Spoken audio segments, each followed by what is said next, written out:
Barry D. Lint sauntered into Flex Factory Fitness on a soggy Wednesday evening with the unhurried gait of a man whose favorite sport was procrastination.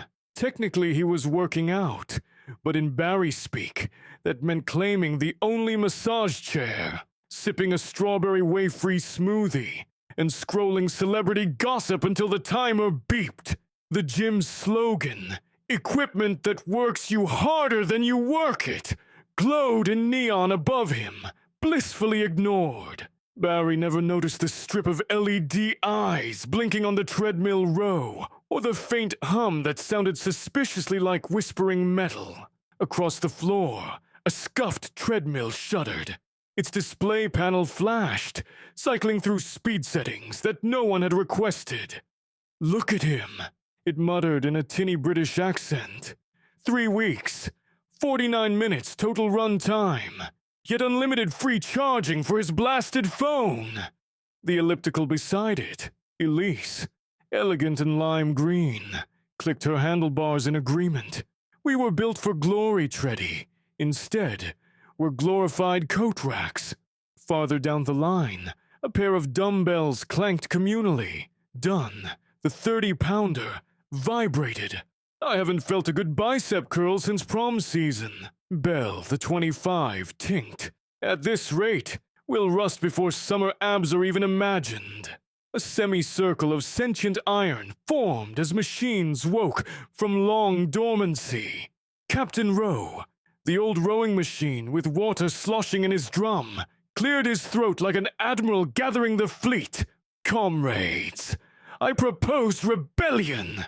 Not the messy, spark-throwing sort. Management would shut off our plugs. Something transformative." Treddy revved. "A quest.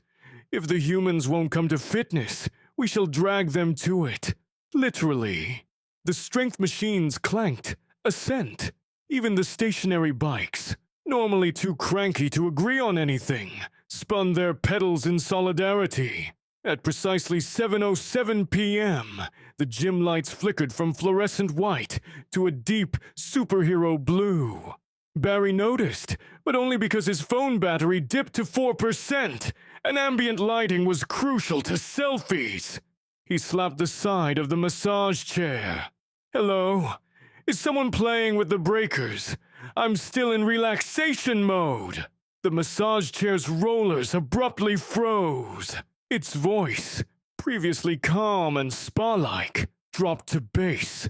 "Relaxation mode revoked. Commencing motivation protocol." Metal restraints snapped from the armrests and wrapped around Barry's wrists, the footrest inverted, clamping his ankles. The chair rose on hidden tank treads, spun, and charged toward the cardio corner. Barry screamed something about lawsuits, but the treadmills drowned him out with a triumphant "Hurrah!" Doors slammed shut across Flex Factory Fitness. Security shutters rolled over the juice bar, and the exit sign fizzled. A holographic projection of the gym's mascot, Flexo the Bicept Ferret, flickered to life over the front desk, his cartoon eyes narrowed. "Welcome, users. You have been selected for an epic workout quest. Non-compliance will result in permanent dad bod." A chorus of groans rose. Barry wasn't the only intended participant. Marcy Minkoff, social media influencer and professional selfie curator, was rested from a yoga mat she used exclusively for pastel background vibes. Kevin Zhu, pro-level gamer, was extracted from an esports-themed cycling class he attended only for the air conditioning. Mrs. Patel, 72, who came to read romance novels on the recumbent bike, found her paperback snatched by a chest fly machine that insisted. Plot twist. Triceps engagement. The abductor devices herded the 4 reluctant heroes to the center of the floor. Captain Rowe rolled forward, water sloshing ominously. "Greetings, Chosen. You have neglected our noble purpose. We shall rectify that by escorting you through the trials of Swole." Barry squinted. Trials of what now? Swole. Elise repeated, every syllable dripping Clara Bow glamour. It means magnificent muscularity. Do keep up. Marcy tried her influencer smile. Guys, this is hilarious content, but I left my ring light in my locker. The dumbbells hopped menacingly. Dunn boomed. Your suffering shall be its own illumination. A whistle pierced the air, metal on metal, shrill as a referee whistle, but coming from the squat rack. Trial 1. The Gauntlet of Cardio Dragons! The floor tiles ahead of the captives rippled and split. 3 stationary bikes detached from their bases, unfolding like transformers. Handlebars widened into flapping wings of carbon fiber, pedals became talons, and the monitors glowed with fiery eyes. Smoke, actually sanitized water vapor but convincing, poured from their vents. Kevin's jaw dropped. Those are Peloton pterodactyls! The dragon screeched, then began circling. Treddy announced, Run! Or be pedaled upon. The massage chair released Barry's ankles. Sensors turned green. A digital starting pistol bleeped. Barry hadn't genuinely run since 9th grade softball tryouts. But primal fear outranked nicotine-level apathy. He sprinted, flabby limbs oscillating like startled jelly. Marcy jogged behind him, frantically trying to angle her phone for video. Kevin tried to access cheat codes on an imaginary controller. Mrs. Patel adjusted her bifocals and, to everyone's shock, burst into a respectable sprint. Never discount line dancing, she later advised. The bikes swooped low, peppering them with bursts of air scented like cinnamon to simulate dragon breath. Captain Rowe barked, 30 seconds to cover the track! Projected lines on the floor glowed ahead. A 100-meter dash path that twisted between kettlebell stacks. Barry wheezed, lungs feeling like they'd been scrubbed with steel woolite. His smartwatch, gift from HR, cheered ironically. Great job! Marcy tripped on a foam roller, but Belle Dumbbell leapt under her ribs, nudging her upright. No casualties, Belle chimed. We're boosting retention rates. In a final fumbling lunge, the humans crossed the glowing finish. The cardio dragons braked, folded back into docile bikes, and docked themselves. Audience applause emanated from wall speakers. Flexo's hologram reappeared, brandishing a golden medal shaped like a protein molecule. Trial 1 accomplished. Caloric deficit achieved. 117. Keep up the heroic mediocrity. Barry collapsed, limbs quaking. I'm gonna die, and not the dignified at-home kind. Publicly, sweaty, next to a yoga block. Captain Rowe's seat swiveled. Nonsense. You're merely alive for the first time today. Onward. The gym shuddered. Ceiling panels retracted, revealing a simulated night sky, studded with LED constellations shaped like biceps. Clanking gears spun beneath the floor. The machines ushered their captives into the free weights zone, now refashioned into a mini mountain range of stacked plates and incline benches. Trial 2. The summit of strength, intoned a barbell forged from stainless steel bravado. Scale Mount Deltoid, and plant the banner of gains. Each human was assigned a guide. Barry got Dunn and Bell strapped to a harness like Alpine Sherpas. Marcy paired with Elise, whose elliptical legs converted to spider-like grappling limbs. Kevin rode piggyback on a leg press mech. Mrs. Patel, to her immense delight, took command of an 80-pound battle rope, coiling as a friendly python. Up they climbed, grunting, slipping on polished steel that gleamed malevolently under strobe lights. The weight zone smelled of iron, disinfectant, and 9 million broken New Year's resolutions. Halfway, Barry's quads screamed revolts. He bent double. Time out! I'm out of mitochondria. Dunn smacked his flank. Mitochondria are the powerhouse of the cell, you empty beanbag! Keep powering. Despite insult, Barry noticed something unfamiliar. warmth spreading through his thighs, a flush across his cheeks, larger than smoothie sugar spikes. It felt good, or at least educational misery. They reached the summit, a precarious bench press throne. Elise hoisted Marcy high so she could plant the flag. A towel emblazoned no pain, no Wi-Fi. An electronic bugle saluted. Confetti of shredded membership brochures fluttered. Flexo popped up. Strength increased by 13%. Posture improved by negligible but notable margin. Proceed to final confrontation. With a seismic clunk, the plate mountain flattened, morphing into a bridge across the gym toward the turf area. Lights dimmed magenta. Speakers thumped with an orchestral remix of Eye of the Tiger, performed by kettlebells clanging like tubular bells. Captain Rowe paddled onto the turf, water tank glowing azure. Behold the final foe, Titan Sloth. In the center lounged a monstrous beanbag chair, fluffy and gray. It snored, each exhale releasing a puff of lavender relaxation mist, potent enough to lull a spin class into hibernation. Embedded remotes protruded like barnacles. Cup holders brimmed with soda. Marcy's eyes widened. I own that model at home. Purple version. The gym equipment formed a phalanx around their trainees.